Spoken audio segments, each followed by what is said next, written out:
Maritime Matters is brought to you live by Bahamas Maritime Connection. What is maritime? Maritime, simply put, relates to navigation or commerce on the high seas. Some say money makes the world go round. I say ships move the money that make the world move.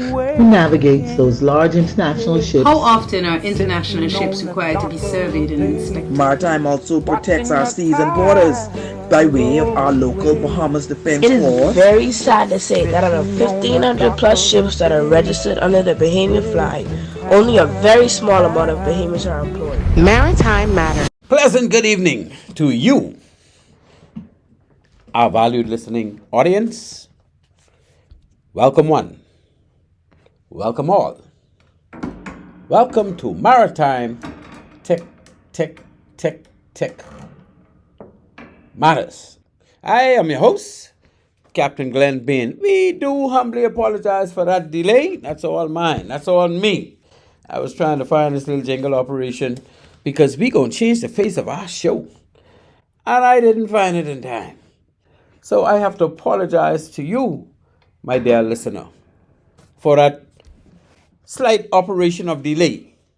I'm joined tonight, of course, by the great one, the one and only Mr. Kishno Jones, as producer. And we are going to get this road going. But before we get into it, let's get the little jingle going. Hey, guess what today is? Well, you know today is Tuesday. And it's time for Captain Glenn. Are you ready? On. So everyone let's gather around. It's Maritime Matters. You live up and just say what? But he grew up in Nassau. Sail around the Bahamas, all around the Royal Bahamas Defense Force. Hey, and you know today is Tuesday. Oh yeah, and it's time for Captain Glenn. It's ready, boy. So everyone, let's gather around your radio. It's Maritime Matters. Hey, and you know today is Tuesday. And it's time for Captain Glenn. So everyone, let's gather. Maritime Matters. Maritime Matters, people, and that's the little jingle got me dancing up and there, up and down, moving my shoulder, moving my arm. Boy, look here, I can't no bad in this chair. Anyway, that's the new jingle for Maritime Matters, people. So moving forward, that's the one we can be operating with. We're coming to you live via Love 97 FM. This is Tuesday, the second day of June, 2026. And if it's a Tuesday, you know the deal. It's Maritime Matters. We encourage that if you're driving and tuning in with us, please do so cautiously and ensure to take your time in getting wherever it is you're trying to get safely. As the saying goes, drive to arrive alive.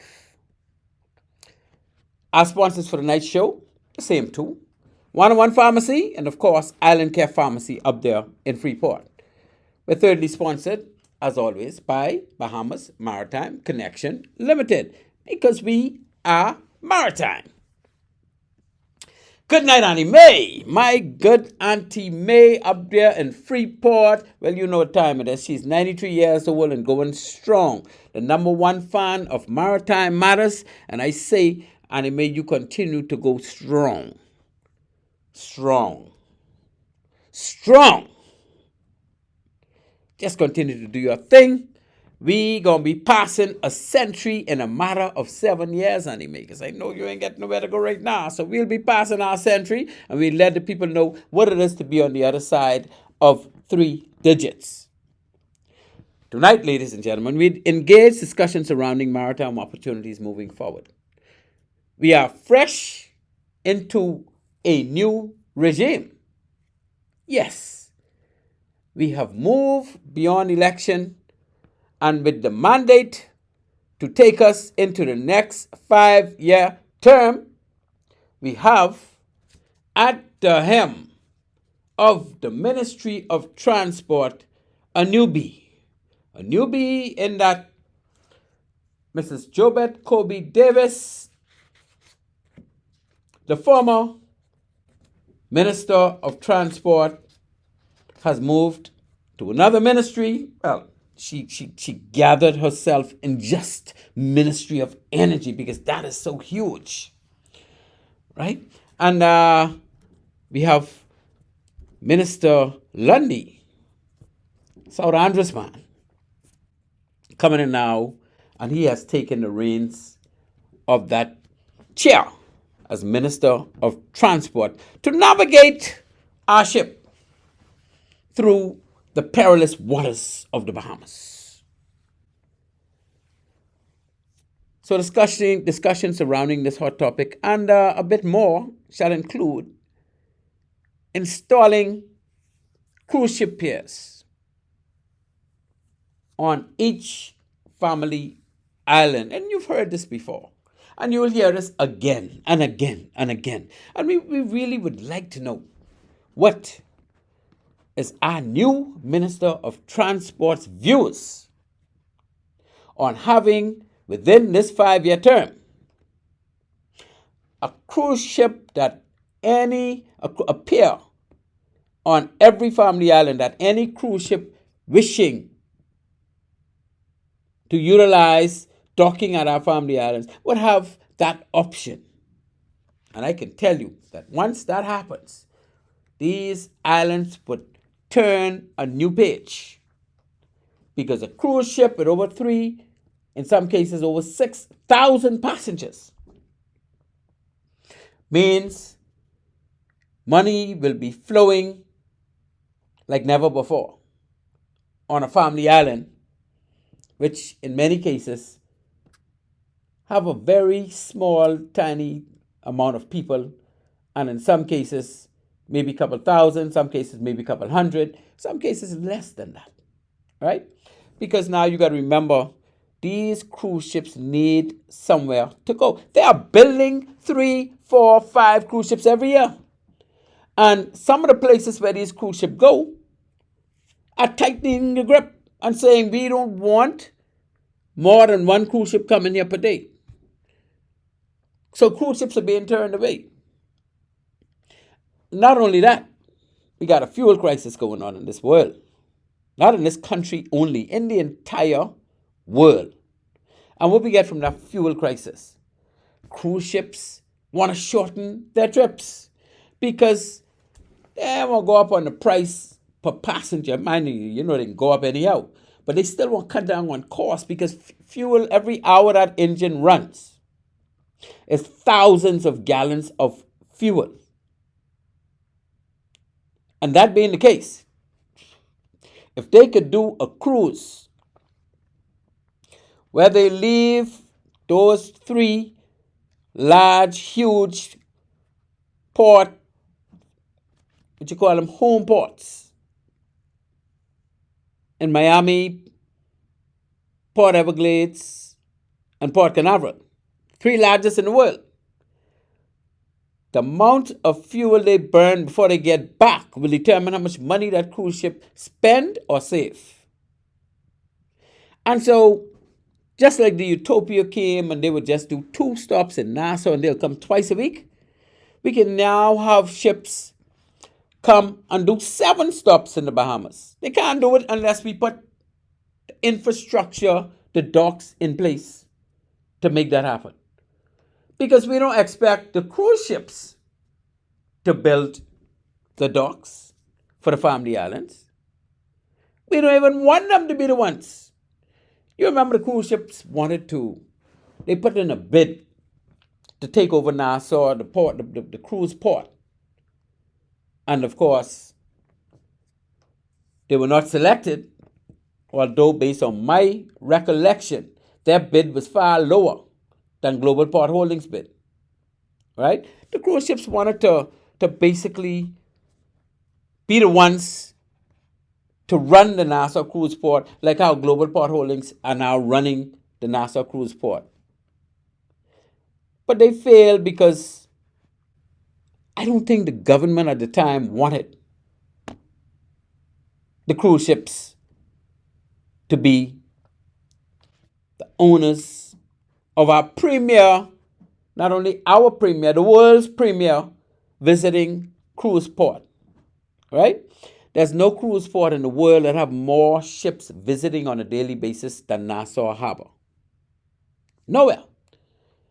Well, of course, the home ports like Miami and Port Everglades and Port Canaveral, the cruise ports, each one of them have like 20 ships that come to supply and take on their passengers. So discounting those, we're not going to count those.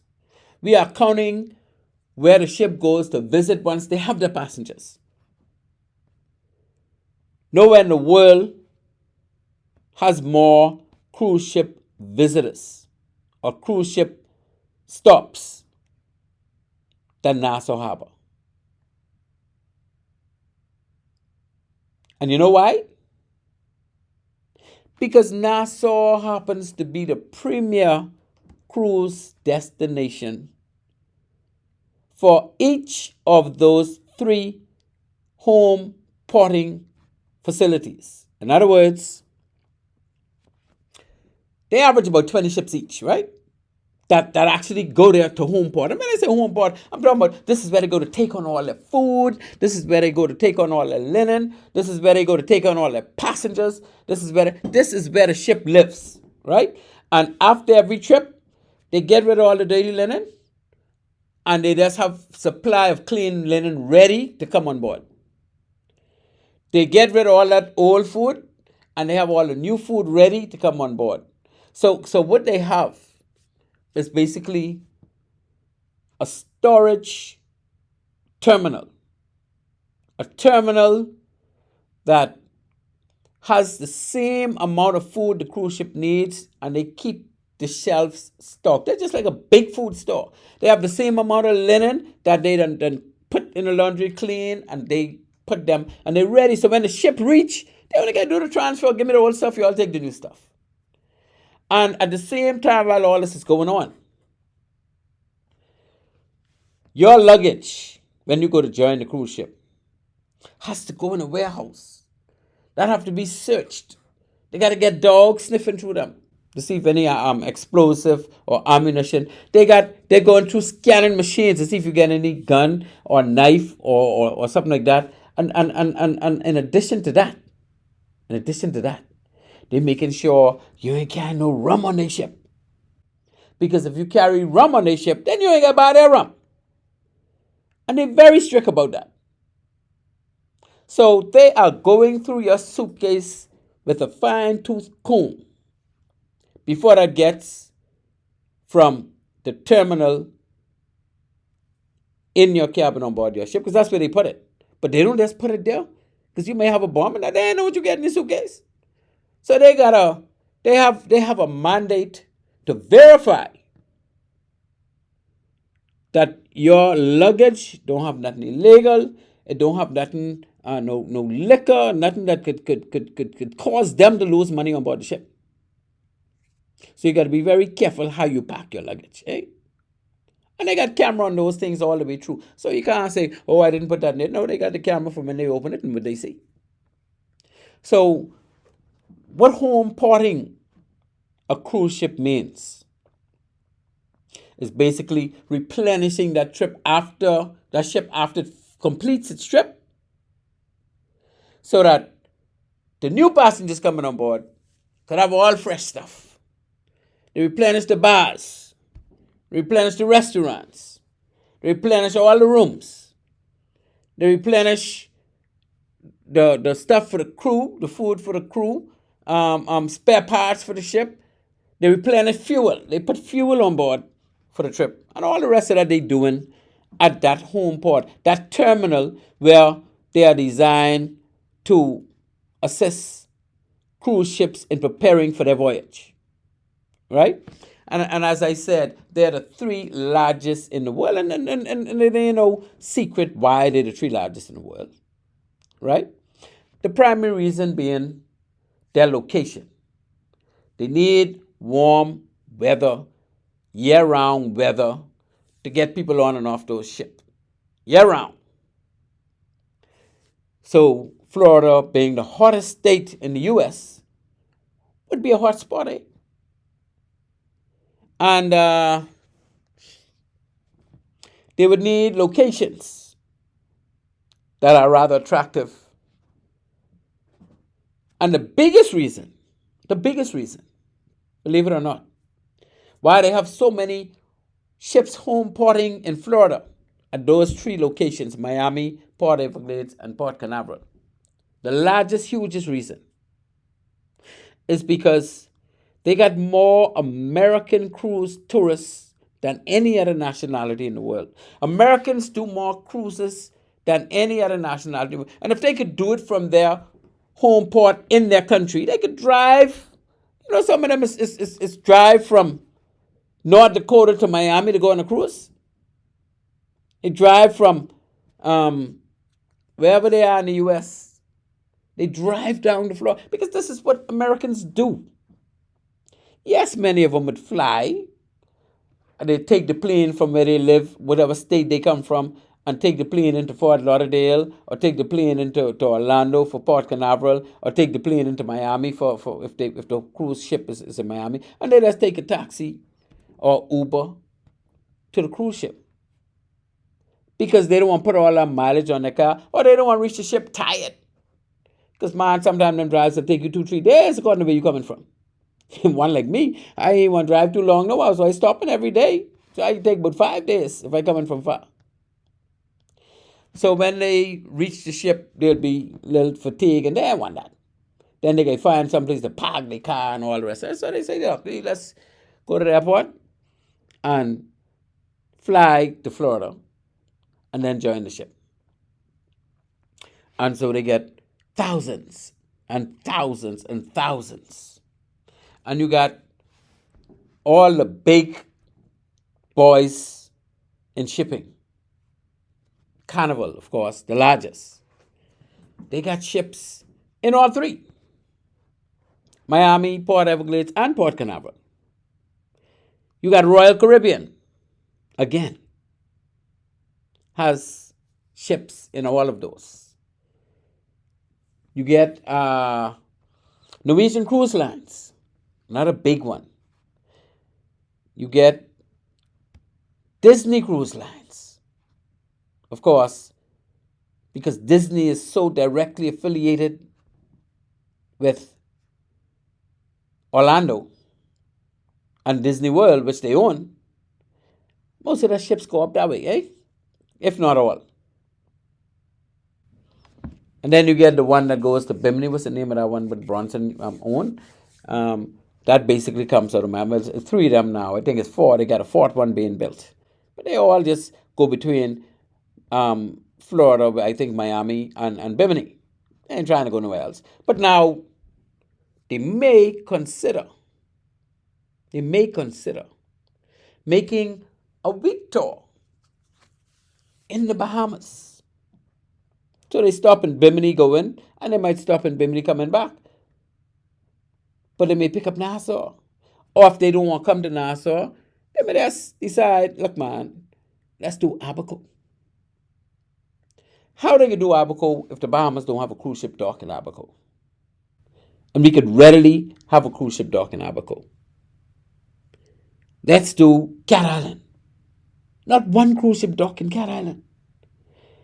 I hear Cat Island is a place where they have the most beautiful beaches on the eastern side. Right?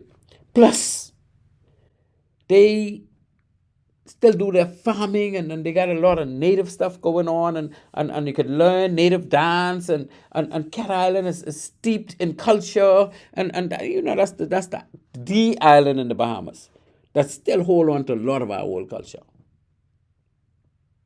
So why don't we have a cruise ship dock there where people could be doing tours?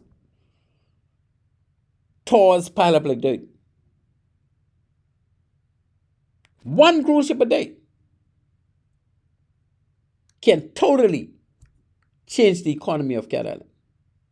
Right there, Devil's Point. Devil's Point. Right there for the cruise ship pier there. The government must put one there.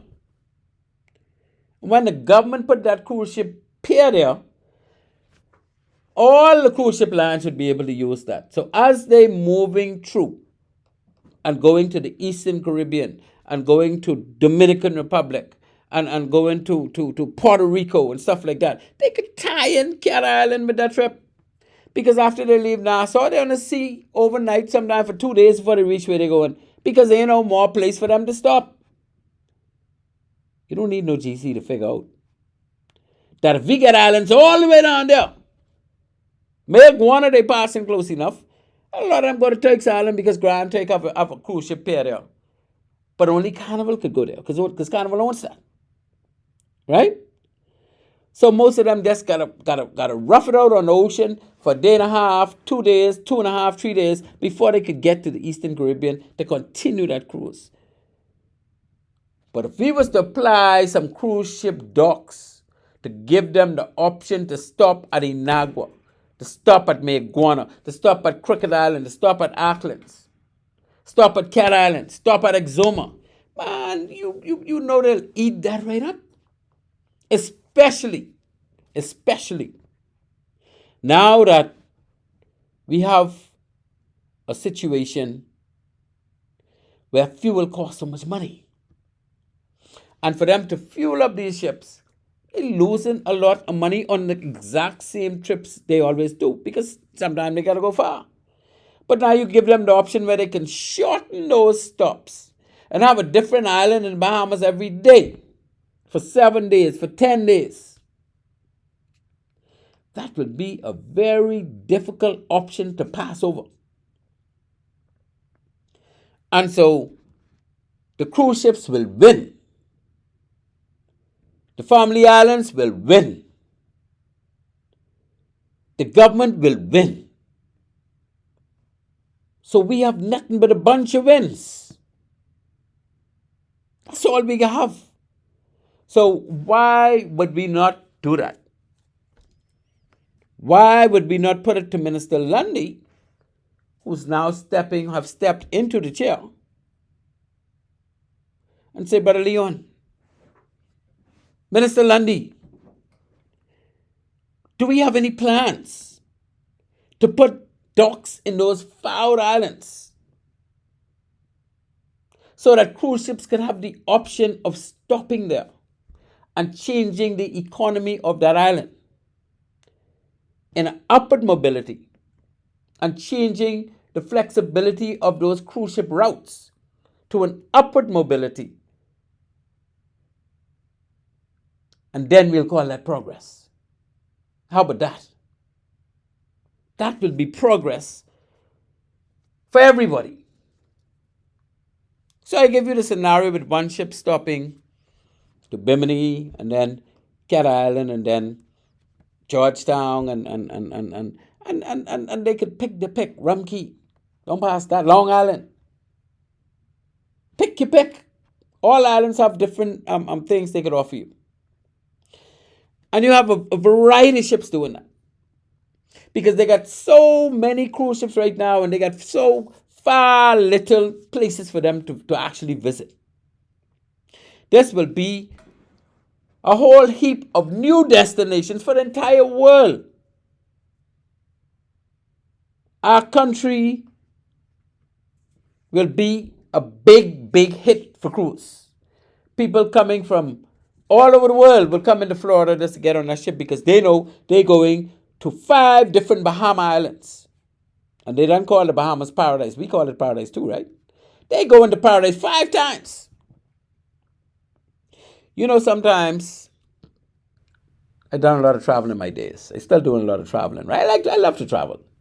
Those of you who don't know much about traveling, that on you all, right? Because I just get mine in. And many times, people would ask, where are you from? And I say, oh, I'm from the Bahamas. And they say, oh, I've heard that. Because I could tell you a lot of people in this world don't have a clue where the Bahamas is. They only know the word Bahamas. Just like how many Bahamians, if you say Hawaii, they don't know how to find, they don't know where that is. If you say Samoa, they don't know where that is. A lot of Bahamians, you say the Greek islands, they have an idea where Greece is, but they don't really know. Right?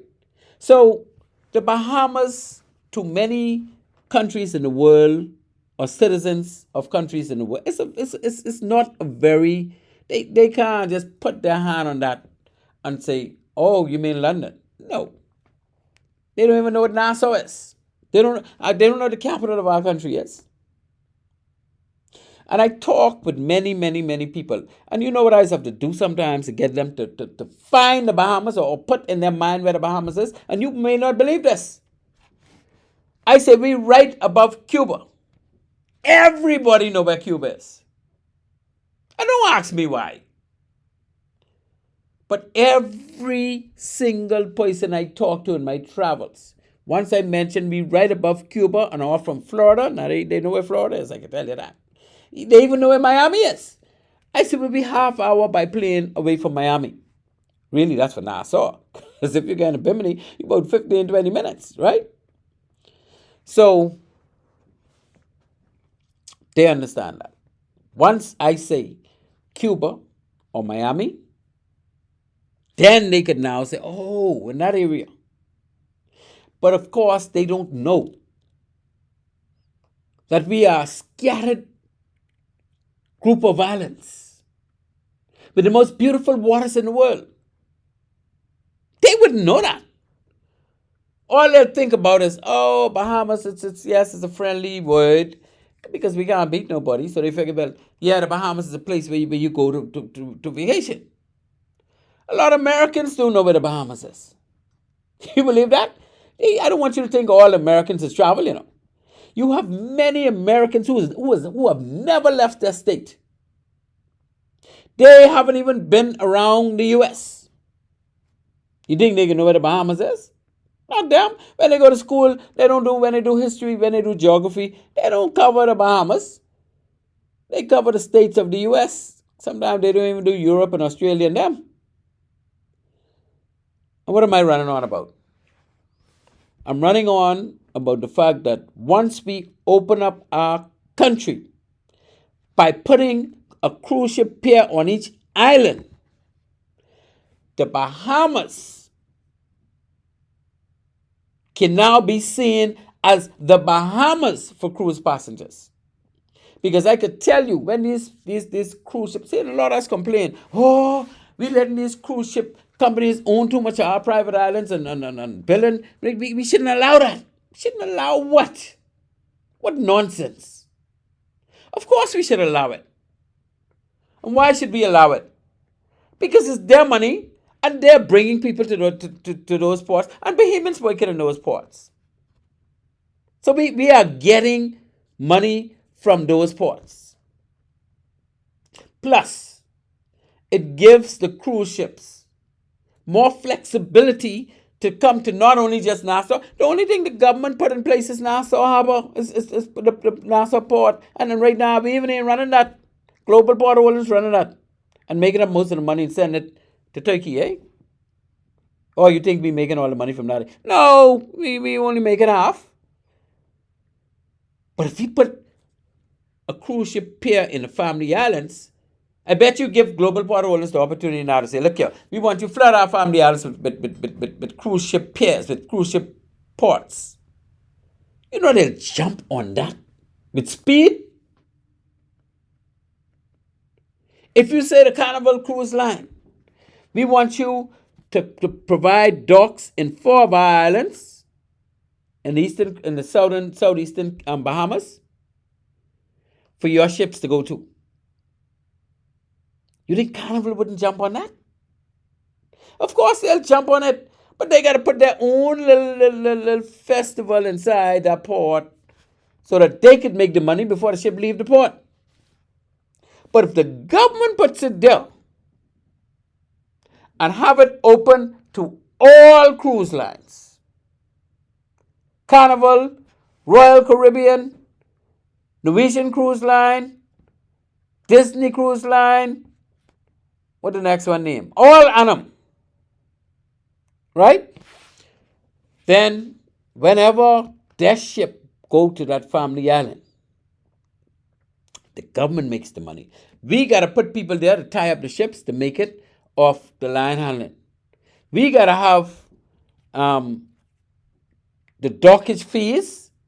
Well, it wouldn't be for that island, but whenever they use that dock, it goes into the coffers of the government. We got to be the ones generating the tours. Well, of course, you know how these cruise ships go. If they're going to be coming to you, they could find agents ashore to try and put cruises together so that they could get, I think last I heard, they get like 70% of the money. They don't even get half, they get more than half. They get like 2/3 of the money. And you who have to pay for your own taxi and arrange it, because they'd say, look here, we sending you 1,000 people. We exposing your tour on our ship before it even reach. So we can put together 1,000 people and give to you. So for that, we want 2/3 of the money. They can pay what we tell them pay. So here it is, you got your taxi buses. You know you guaranteed 20 tours every time a particular cruise ship coming in. You ain't got to argue against them, to say, man, you trying to take too much of the money. I want that. Let's just see. And when the ship come there, no cruise organized. People coming around don't even know but your tour and this and that and the next. So you're losing out on a lot of potential opportunity to make that 1/3 of money, eh? So most of us do it. But I think on the family island, we get the option where we don't have to do it with the cruise lines, because most of those people are going to come off the ship because it's a family island, because they know it's safe, because they know only a handful of people there, and they could be asking for tours. And if you put your own signs up and all the rest of that, come on, man, they can find you. And you tell them your tour is 3 hours, the cruise ship will be there all day. You have a cruise where you take them on a deserted beach. And from that deserted beach, you take them out in a dinghy boat to fish, dive conch. You show them how to crack out the conch out there. They bring it back, you set up your grill, and you got a family. That's all they want to do. They want to go there and they want to go on the rock and catch their own little snapper, catch their own little turbot, a little what we call strawberry hind. You know they always go bite. Grunt.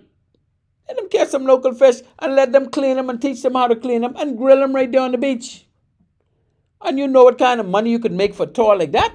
It ain't costing you much. You don't know how to do all these things. I wouldn't talk about the fly fishing. I wouldn't talk about the deep sea diving. All these things could be done on that local island because you know the island better than anybody else.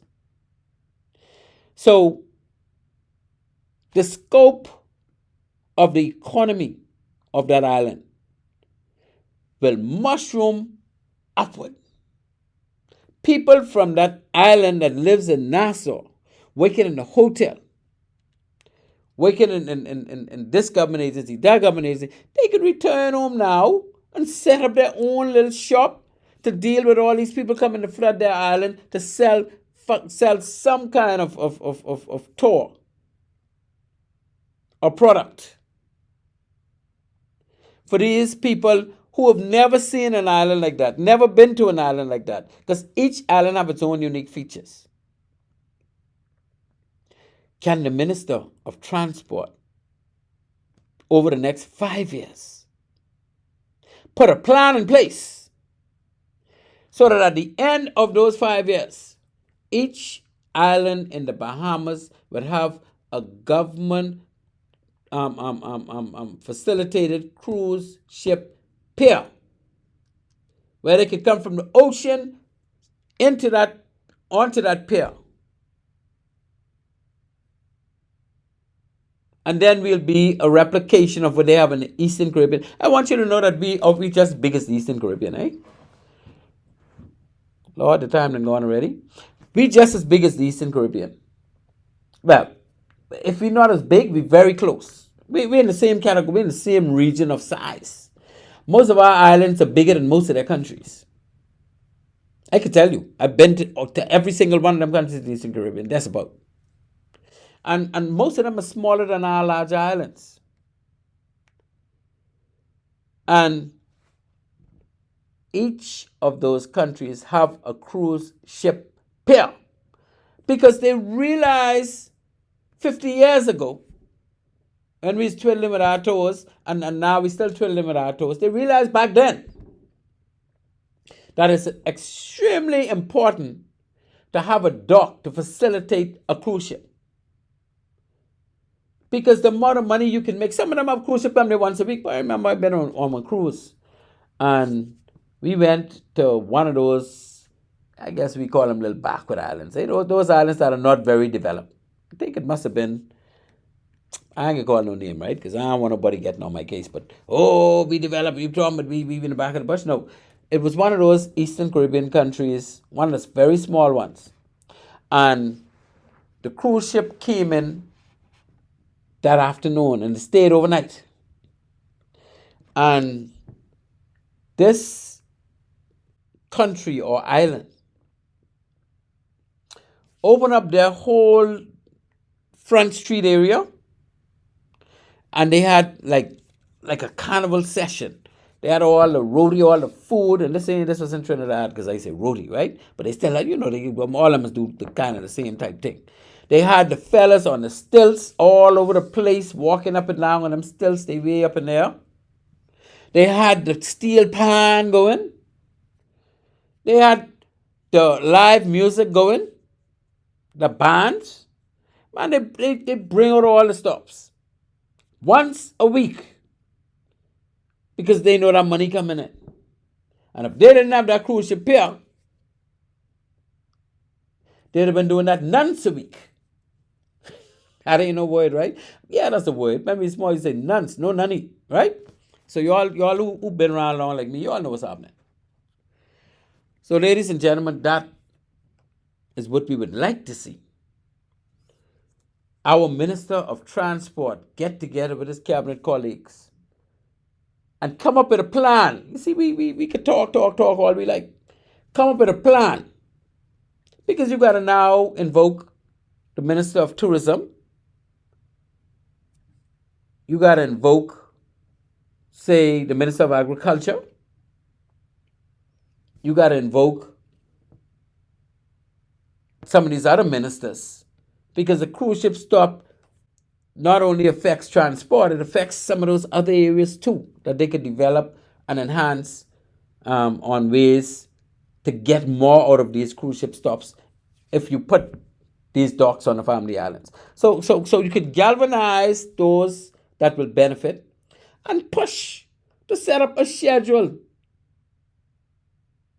to say which island have which dock within this 5 years, so that at the end of the 5 years, every island can have a dock. And these docks ain't that expensive. You ain't got to do that much dredging if you strategically place it near the ocean. And I talked to my good friend the other day. I have a couple of good friends, right? One of my good friends. And he told me, he said, boy, may go on the move. He said, may Guana within 2.5, 3 years will have a cruise ship dock and all the village and everything to go along with it. I said, man, I only concerned with the dock. Put a dock in Maguana for cruise ships to come in and watch how that will be booked almost fully. Because you know how much cruise ship pass in Maguana and wish they could have stopped there. And of course, Cat Island will catch on. San Salvador will catch on. We ain't need to leave nobody out because they get a lot of ships. We got 20 ships for each. That's 20, 46, 60 ships leaving the eastern coast of Florida, passing the Bahamas, either you're coming through us or going around us, to go elsewhere. You can imagine if you flood this country now with cruise ship docks, and they could save fuel, and they could go to destinations where they ain't got to worry about crime. We will see a Bahamas that we've never seen before. And we wouldn't have to be crying about how these cruise ships building up all these private islands for their own use. I don't blame them. Especially if we ain't trying to do nothing. So, ladies and gentlemen, we need to put it out there. Well, look like our time is closing in on us. Got a half hour left. So, at this point, I think we will move to our first break. And in so doing, let me start off with our new theme song, which sounds so sweet and makes me move and move and move, so that we know we can do this. And it's time for Captain Glenn. Are you ready? On. So everyone, let's gather around. 'Cause Maritime Matters. You never find us. Say, but he grew up in Nassau. Sail around the Bahamas. All around the Royal Bahamas Defense Force. Hey, well, you know today is Tuesday. Oh yeah. And it's time for Captain Glenn. Ready, boy? So everyone, let's gather around your radio. 'Cause Maritime Matters. Hey, well, you know today is Tuesday. Say what? And it's time for Captain Glenn. So everyone, let's gather. 'Cause Maritime Matters. Ladies and gentlemen, welcome back. You are listening to Maritime Matters. And on this show, we talk maritime. Maritime Matters airs weekly at 17:05. That's 5:05 p.m. We started a little late today, but don't watch nothing. Next time we can be on time again. Every Tuesday here on Love 97 FM. The primary purpose of our show is to sensitize Bahamians of opportunities in the maritime sector.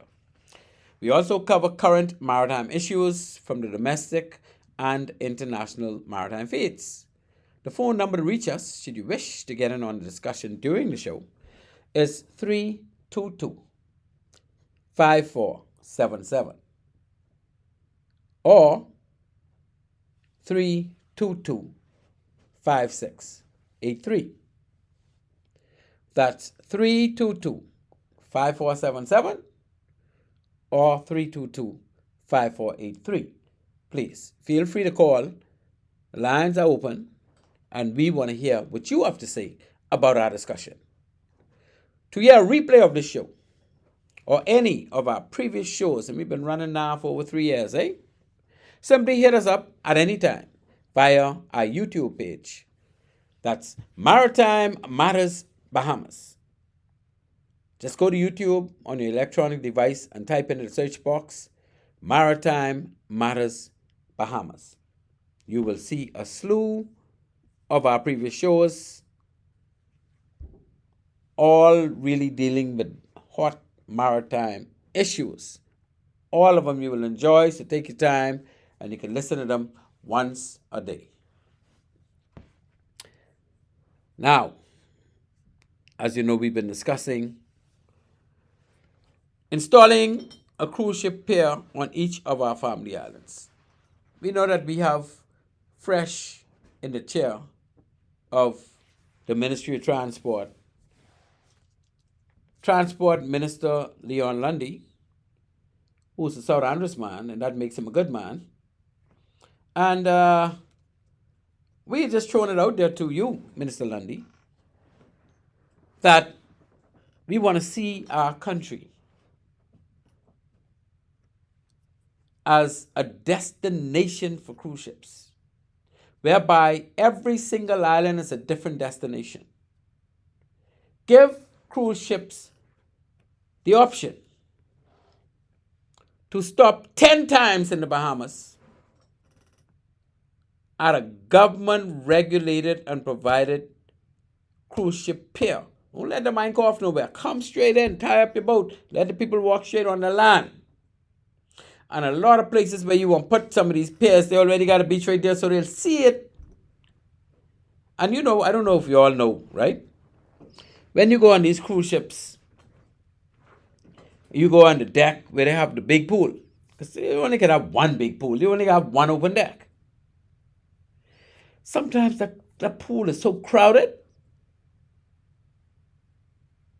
that you think twice as to whether you want to share the same water with all them people in that one pool. Because you know some people as clean as you want them to be, eh? But if you go in that same water, that ain't like you going on the beach in the sea. Because the sea, salty water, just be flushing them out. And it ain't gonna stay there as if it's contained in a pool. A pool is a containment. A pool is not like the open sea. So whatever them people bring in that water stays in the water. Whatever they go bring in the sea, they say the sea will wash it away. I have a good friend of mine, right? From old school. You know, I like to deal with old school stuff. And they tell me that Grammy told them. That Grammy told them, say when you go in the sea to take a dip, make sure go in the sea when the tide going out. So it'll take your sickness away. Don't go in the sea when tide coming in because it can stay in you. And it makes some sense, you know, but this old talk. There you go, that talk, old talk. This. When you decide you're going to go in the sea to take a dip because you get the flu and you want that to go away. Or you got some pain in your knee and you want that to go away. Or you got some pain in your abdomen, pain somewhere. As we get older, we get pain, right? I can tell you, boy. My mom used to tell me, Gwen used to tell me all the time, say, boy, you wait there talking, but you ain't understand how it could happen. Say, all you got to do is keep living. You keep living and you will find out. Boy, and am I not finding out? when you start passing the age of 60, 55, and 60, and you think you're still the same, and you go try to do some of them old things, you say, boy, look here. When you get up the next day, you got pain for days if you're trying to figure out what's wrong with me, what's going wrong. No. Sometimes like that, you go in the sea when tide going out. You know, when tide coming in, they say tide flooding. And tide going out, they say tide ebbing. So make sure the tide on the ebb when you go in the water to refresh yourself and get rid of those problems, those aches and pains. Don't do it when tide coming in.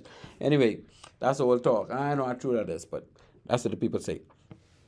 So the people could come off those ships where they go in them pools where they ain't gonna take no pain away. And come in the real water, the beautiful waters of the Bahamas. Get on one of our beaches. Tell them, don't go in the water till tide getting out.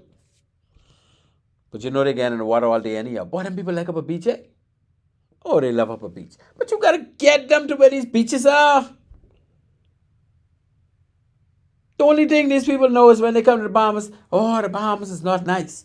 It was too this and they tell you leave your money and your wallet on the ship, and because you got a lot of pickpockets out there, and you got a lot of people who will hold you up with knife and gun and take you. Boy, they tell them some things on these ships. You hear me? They just tell them. Mind you, they need to though, because the ship do not want to be sued if somebody get hackled up because they going through in the wrong alley in Nassau. But you don't have that problem on the Family Islands. You go to the Family Islands on a cruise, and a cruise ship pull up on the dock in a Family Island. You ain't have to leave your money. Man, you ain't gonna get much money short to spend. You ain't got much place you can spend money on a Family Islands because they ain't got too much development, right? But eventually they'll have it. And you still could go ashore because you got all kind of little bars and things that'll spring up about the place if you have cruise ship. You got all kind of little restaurants. Well, I wouldn't even call them restaurants. They grill out. Man, we love grill galore. We grilling fresh fish, fresh conch. Right there, along the path where the cruise ship passengers coming when they come off the ship. Conch fritters. We got you. Just get off the ship and come, and you will see, because the salmon right here, we'll build a salmon around the dock if it ain't right there. And for those who want to go into the main settlements, where they have the little government complex and the little bank, because now we can put banks there. You can have little setups where if people want to use internet, they get Wi-Fi. You know how important Wi-Fi is when you're on a cruise and you don't want to pay for that big time Wi-Fi package because they want to charge you too much money? But most people go short just to get free Wi-Fi. So you could set up a little shop because you have Wi-Fi. People coming for coffee, people coming for pancake, and I say pancake on the family island. Flour cake. Put that out to the world. Crab and dough. Yeah, because we got one in South Islanders too. We ain't leaving Mr. Lundy now. You know we can't leave our hometown out. Drexel, we can't, cruise ship can't come all the way to Mangrove Key. You got too much banks, right? But Drexel.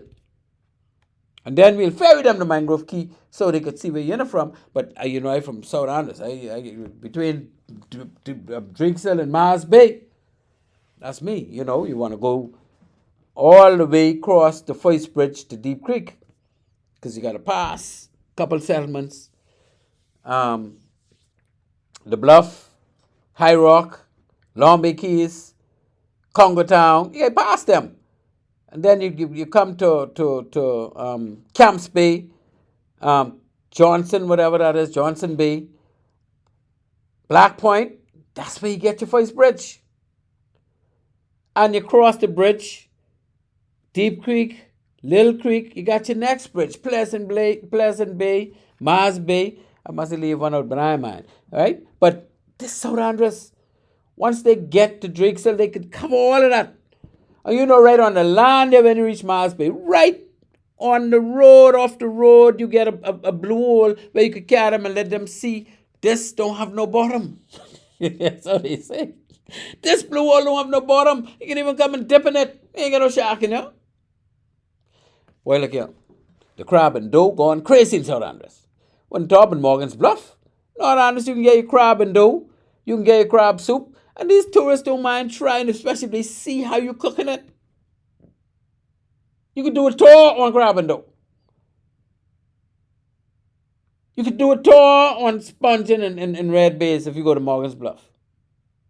You could do a tour on how the island used to provide all that water for Nassau. It's so much things you could do. Beach tour. Man, there's so much things you could do. Why? For the likes of me, our leaders fail to act in positive ways to improve our country by simple means like putting a cruise ship here. They ain't gonna bring the cruise ship to us. All the government got to do is put a pier there and the cruise ship will be you. They want to come to us. They want to bring their thousands of people to these family islands. So what we want them to do? Build a dock too? How dumb is that, eh? If they build a dock, they can want to run the dock. And they can find a way to have all the profits.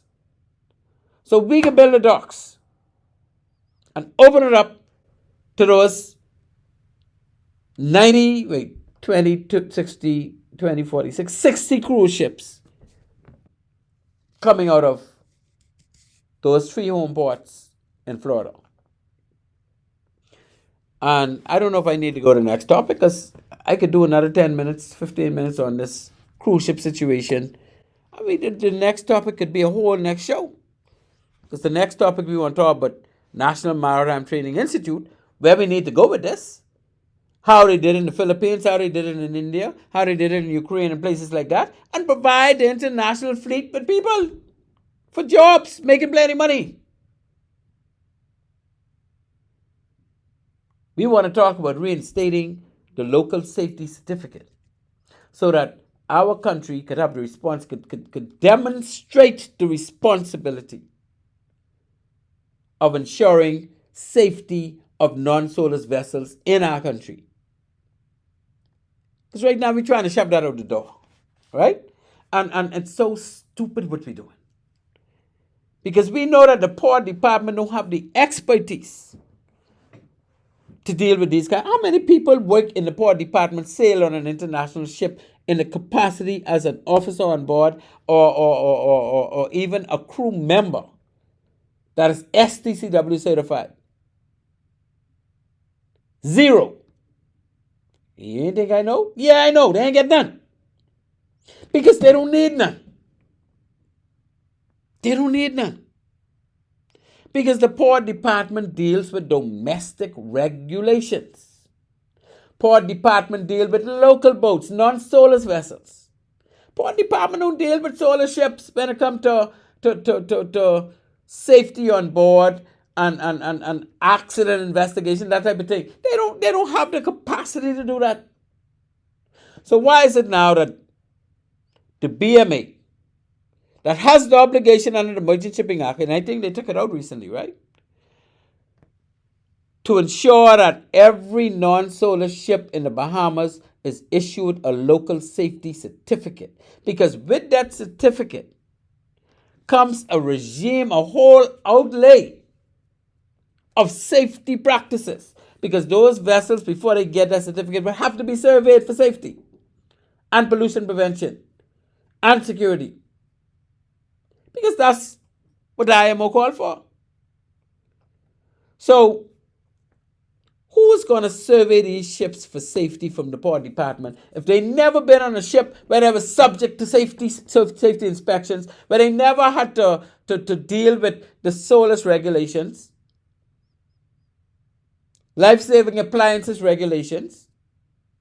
They don't know nothing about these things, but yet you want them to do the safety inspection for safety on a ship in compliance with the SOLAS, because you know they say the non-solar ships should also meet a reasonable standard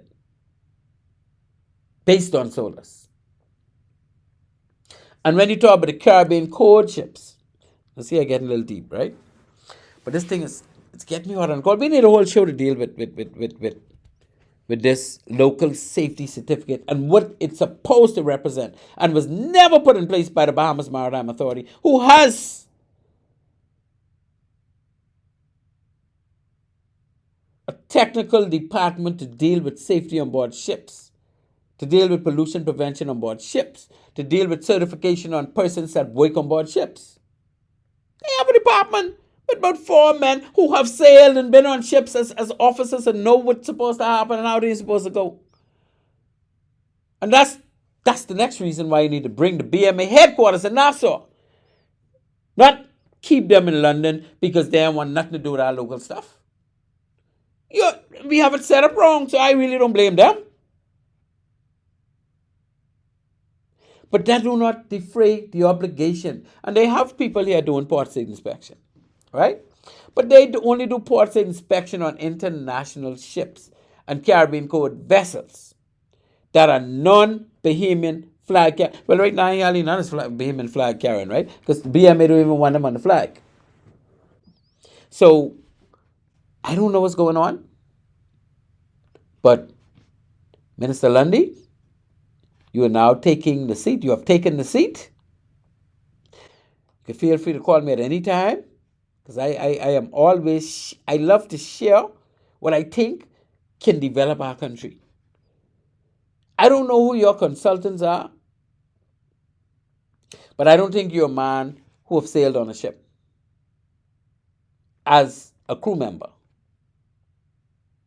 I don't think you're a man who have had any dealings with the SOLAS Convention or the MAPOL Convention or the STCW Convention or the Load Land Convention or the Tonnage Convention or the FAL Convention or any kind of IMO stuff. Because that's just not your neck of the woods. So you need somebody who could point you in a direction as to what is required in these things within our country. What can we do to get our people employed in these areas? And your most technical persons working in government is currently your Director of Maritime Authority, Mr. Captain Dwayne Hutchinson, and his team of technical experts working in the safety area, the ship You have to talk about ship surveys and inspections and that type of thing within the BMA. Now, they ain't Bahamians. We had a couple of Bahamians pass through there, but very, ain't no Bahamians in there now, as far as I know. Right? They're all foreigners, but they know the stuff. And there's no reason why we can't have them understudied by Bahamians as required by the immigration regulations and as highlighted by the consultants that created the Bahamas Maritime Authority. The consultants that was putting a package together for the Bahamas, so that in 1996, the Bahamas Maritime Authority, the Bahamas Merchant Ship, what it was, Maritime Affairs Department, which came under Ministry of Transport. The Maritime Affairs Department was run by Ms. Irma Raming and for all those years, became the Bahamas Maritime Authority. And when that happened, they threw away a lot of things they used to do for Bahamians. And I can tell you, because I was one of the Bahamians that they used to do it for. And Ms. Irma Raming can tell you too. She has a lot to tell. She has a lot that could be told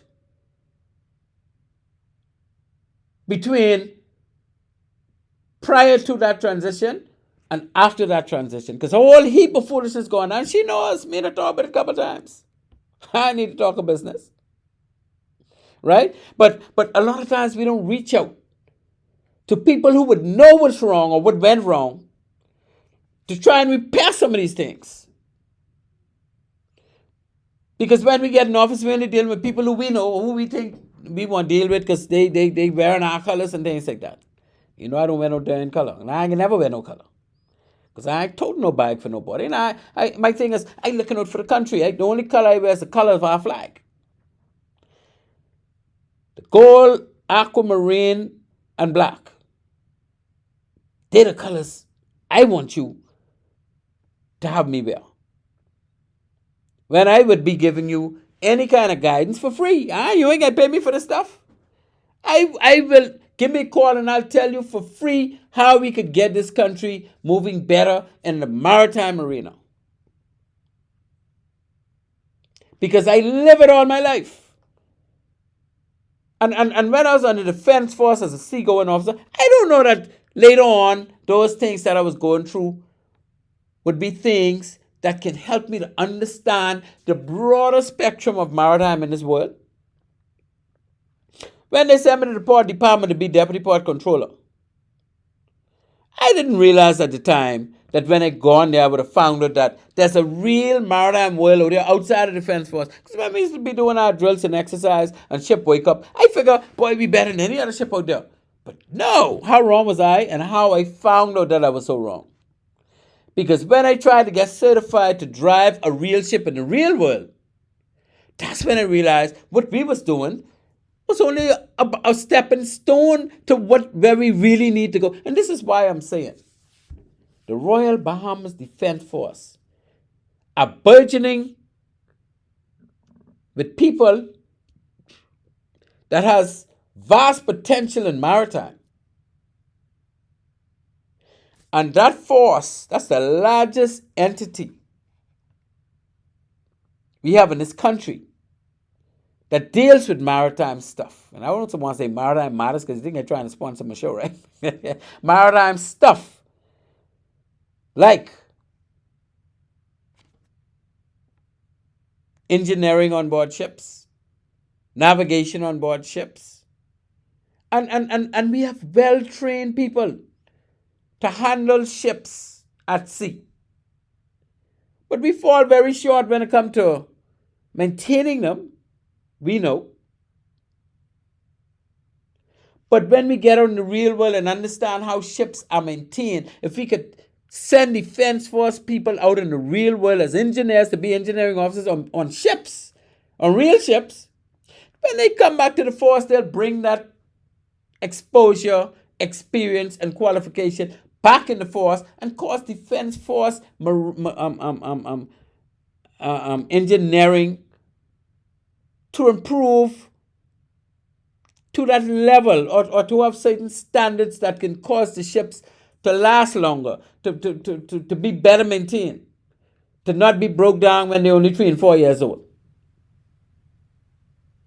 And I could preach on and on and on of the benefits the Defense Force could have if they would just open the door for those men to work on international ships while they're in the force, to become certified and bring what they learned back to the force, like they did in Jamaica. They did in Jamaica. Rear Admiral Brady did it. And he told me how he did it and why he did it. And he ended up with a good handful of master mariners as lieutenant commanders and commanders in Jamaica Coast Guard, which is like half the size of our defense force. Not barely even half, but a quarter the size of our defense force. Excuse me. But those men who were officers in that force, they had matching international qualification as they move up the ladder. Because a deliberate attempt was made by Peter Brady to have those men signed on to international ships and continue to pay them while they're out to sea, and let them do the requisite time at sea on commercial ships to certify to become officers in charge of navigation, chief mate, and then, of course, master mariner. Same thing with the engineers. You started as engineer of the watch, or an engineering officer in charge of an engineering watch, and then you sail with that certification for at least 2 years on international ships. So you're part of that engineering team doing things based on the way classification society wants it done. You don't just do what you want to do, because you got to get surveyed every year. And you got to meet certain criteria to pass those surveys. And as an officer on board, you could be preparing for those things. You could be reading the MAPOL regulations to find out how you need to comply with these things on board your ship. You could be reading the SOLAS regulations to find out the things you need to do as far as maintenance, continuous survey machine, all the rest of that. You got to go through those things. And by going through those things, when you return to the Defense Force after 3-4 years of sailing, you will now know how it is to set up the proper maintenance system of a ship. You will know how to order certain things ahead of time. You will know that you need to open up certain crankshafts and engine heads and this and that, and check for pitting and rotting and this and that and the next, so that you know your engine is being properly maintained. But the people on the Defense Force don't know that today, because they don't even have officers sailing as engineers. The highest ranking person in the engineering room is a rating. How stupid is that? No ship in the world internationally sail as a rating in charge of the engine room, because they'll be detained before you stop. No, you got to have somebody who's an officer, who's at that level of thought, who had passed certain things in classroom, who has gone out there and you don't. We take this thing for granted, right? We don't know what we're doing, but we think we know. So I say to Commodore Floyd Moxie, I know you're a very humble man, because you and I, we know each other, right? You're a very humble man. And I think that you would want the best for that Defense Force. So did Commodore King, right? Commodore King and I spoke about these things and started to put things together so that we could kind of look at aligning the men in the Defense Force with this international exposure that they could bring back to the job. And these are the things we need to do, and this is the area, the trajectory we need to make. And now we got a new Minister of Transport. We got a new Commodore. Do we want to put these things right? Do we want to create these opportunities not only for the sake of the persons who are going to be retiring in future from the Defense Force, but for the force itself, to improve the level of engineering, to improve the level of navigation. Because I can tell you, you don't hardly ever hear ships running aground in the international sector. Because they got to do so much things to those charts, update them, do this, do that.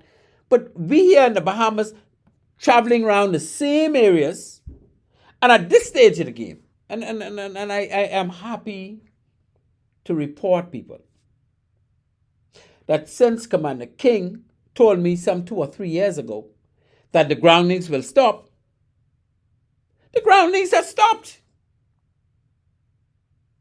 I don't know when last I heard a Defense Force ship run aground while on the way, or run aground, period, since that last big one. I may need to go back into that, right? I remember the former Prime Minister, right? The former Prime Minister, while he's Prime Minister, that's Mr. Minnis, right? Former Prime Minister Minnis, coming to Prince George Wharf because they had a ceremony where they had these nice new tractor tugs that the first set Bahamians ever owned being commissioned. And he came there, and at the time, well, of course, I was a pilot apprentice, and my good friend Dallas Bethel was the Commodore. Dallas and I are like brothers. We're very close. We sailed together for a while, right? We've been to Dartmouth. He was 3 months ahead of me, but we did the same time. And I know Dallas very well. He knows me very well. And I was right there talking to Dallas when when the Prime Minister came on the boat, and he came to tell us, and he said, "Tell us." I don't even think he said Commodore Bethel. I think he said, "Tell us. When are we going to stop running these boats?" Why are we running all these boats aground? Our people don't know how to navigate? And I found it funny, right? Because, of course, Tellis wasn't one of them on the boat running the boat aground, but he was the Commodore. And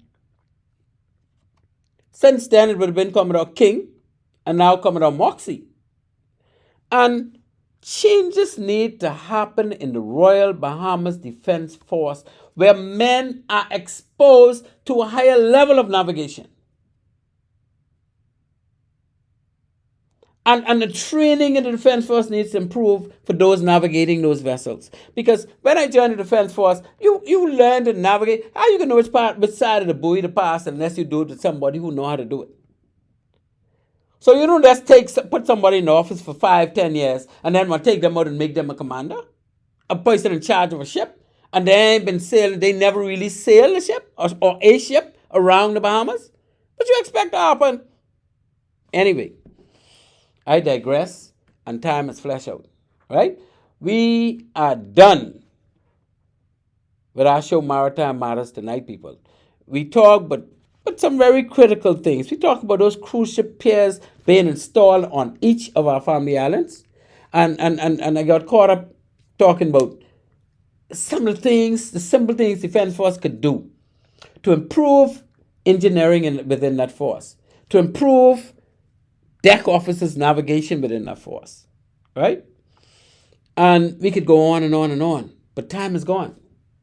So we end tonight by saying thank you for listening. As always, I want to thank our sponsors, Bahamas Maritime Connection, 101 Pharmacy, and up there in Freeport, Island Care Pharmacy.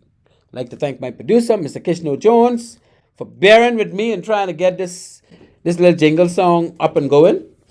I don't know. Kishno, don't worry, next week we got it.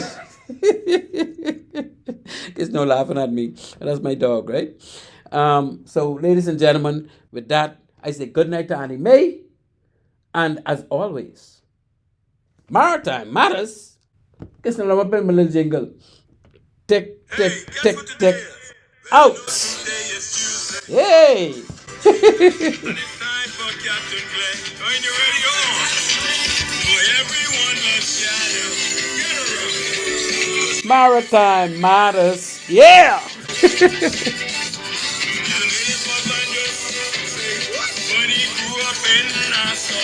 I tell you that. Sail around the Bahamas, all around the Royal Bahamas Defense Force. Hey, well, you know today is Tuesday. Oh yeah, and it's time for Captain Glenn. Let's ready, boys. So everyone, let's gather around your radio. Because Maritime Matters. I tell you that. Well, you know today is Tuesday. And it's time for Captain Glenn.